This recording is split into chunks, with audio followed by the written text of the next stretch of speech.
नमस्कार बच्चों। तो आज हम लोग देखने वाले हैं SC Verma chapter number 8 question number 37 का सॉल्यूशन।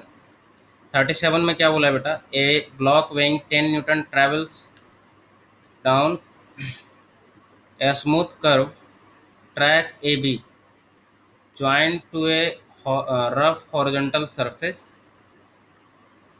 फिगर में दे दिया the rough horizontal surface has a friction coefficient mu की वैल्यू कितनी दे दी है बेटा? 0.2 with the block. If the block starts slipping on the track from a point 1 meter above, है ना, the horizontal surface, how far will it move on the rough surface?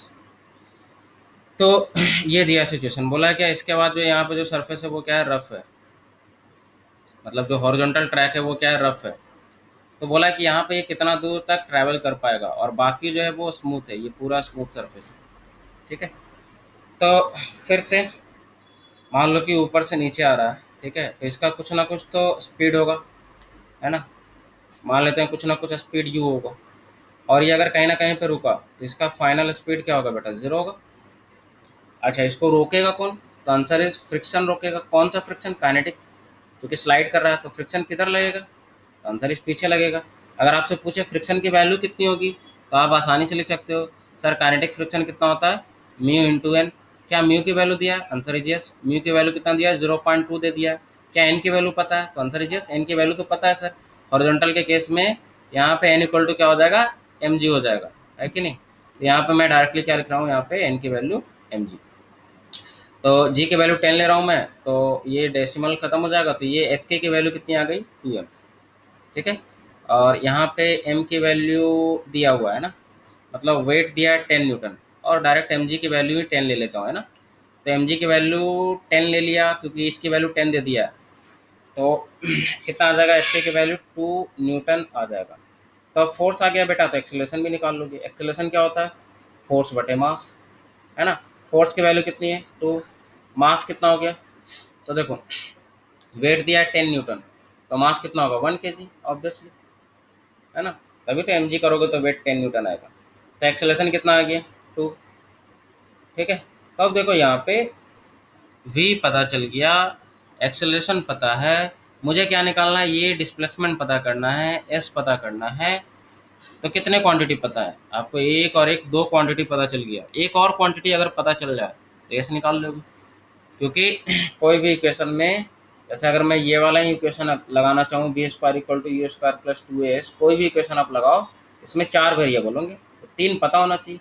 तो अभी मेरे को 2 ही पता है, कोई तीसरा निकालना पड़ेगा। तीसरा का मतलब ये u निकालो। अब u कहाँ से निकलेगा? फिर यहाँ से, ये पूरा सिचुएशन से। तो अब फिर से क्या करेंगे?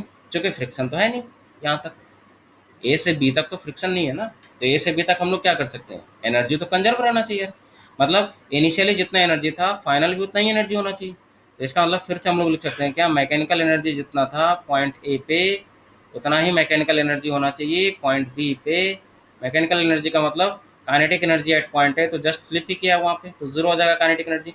पोटेंशियल एनर्जी कितना लिखेंगे बेटा? M G into H. H की वैल्यू कितना दे दिया? हाइट दे दिया, 1 मीटर से छोड़ा गया, that is equal to kinetic energy यहाँ पे कितना हो गया? हाफ एम यू स्क्वायर, और इसी यू की वैल्यू बतानी है मुझे, प्लस पोटेंशियल एनर्जी कितनी हो गई? तो एम जी एच। अब यहीं पे रेफरेंस मैंने इसी को क्या लिया है? 0 लिया है ना, तभी तो इसको लिख पाया मैं एम जी एच, है ना। क्योंकि पोटेंशियल एनर्जी में क्या होता है? रेफरेंस की रिक्वायरमेंट होती है, तो एम जी एच मैंने लिखा है, इसका मतलब रेफरेंस कौन सा लिया? ये वाला। तो ये वाला पोटेंशियल एनर्जी आप क्या लोगे? 0 लोगे। ठीक है, अब सिंप्लीफाई करो, ये एम से एम कैंसिल आउट, तो यू स्क्वायर की वैल्यू डायरेक्टली कितनी आ गई? 20। मैं यू स्क्वायर ही रहता हूँ, क्योंकि यहाँ पे जो पुट करना है तो यू स्क्वायर के टर्म में ही करना है पुट। अब देखो, फाइनल स्पीड 0, ठीक है, you square 20 minus 2 A. Acceleration की वैल्यू आ गया डायरेक्टली 2। माइनस क्यों लिखा?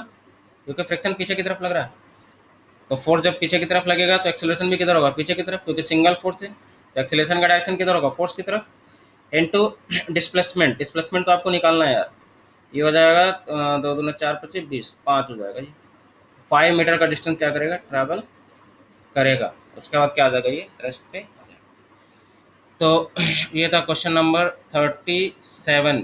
37 का जो सॉल्यूशन है वो 5 मीटर है, ठीक है। तो फिर मिलेंगे हम लोग क्वेश्चन नंबर 38 के साथ।